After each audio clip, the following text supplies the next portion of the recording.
ભાવનગર શહેરના રૂવાપરી રોડ પર સ્ટીલ કાસ્ટની નજીક એક યુવક પર તલવાર અને ધોકા વડે હુમલો થયો હતો. બનાવ અંગેની પ્રાપ્ત માહિતી અનુસાર ભાવનગર શહેરના કરચલિયાપરા આગળ વિસ્તારમાં રહેતા કાનજીભાઈ કાળુભાઈ બારૈયા રૂવાપરી રોડ સ્ટીલ કાસ્ટની પાસે ઉલ્લાસ ચોકમાં જગાભાઈ અને અન્ય લોકોએ તલવાર વડે હુમલો કરી ઈજા કરી હતી અને માર મારનાર વ્યક્તિના જમાઈ સાથે ઈજાગ્રસ્ત રહેતો હોય જે બાબતની દાજ રાખીને માર માર્યા હોવાનું પ્રાથમિક કારણ સામે આવ્યું છે. જે કેસની ગુજરાતી સાથે હિરેન ભાયાણી, ભાવનગર. બારૈયા કાનજી કાળુભાઈ. કયા વિસ્તારમાં રહ્યો તમે? કરચલિયાપરા આગરીવાળ મેળવના મંદિર પાસે ધનાનગર. શું બનાવ બન્યો હતો?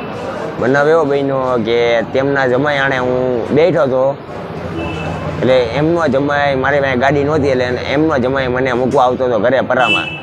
કોનો જમાઈ? રૂખાનો. માથાકૂટ થવાનું કારણ શું છે? માથાકૂટ થવાનું કારણ કાંઈ નથી, મને કાંઈ ખબર નથી. એમના જે જૂની જેને એના જમાઈ આણે જીયાલતું મને કાંઈ ખબર નથી.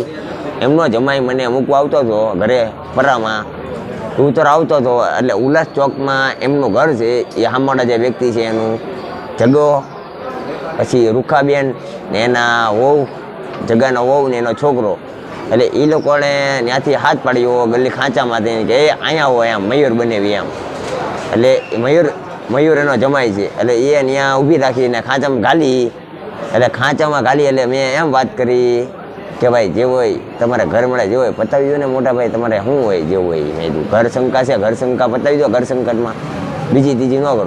એટલે એમના છોકરાએ જગો નામ કરીને છે કે ને એ મને માથામાં તલવારનો ઘા ઝીક્યો, પ્લસ પછી એક મને ધોકો માર્યો આ સાઈડ, પ્લસ બીજો હાથમાં ધોકો માર્યો. બસ આ બનાવ પછી મેં 108ને મેં ફોન કર્યો. એટલે હું ત્યાંથી 108માં આવી ગયો. લોહી નીતરતું તોય મેં પૂછ્યું ભાઈ મારો શું વાંક છે? મેં તમને કાંઈ રાણે કીધી, તમને ગાળમાં દીધી, ત્યાં સુધીની વાત.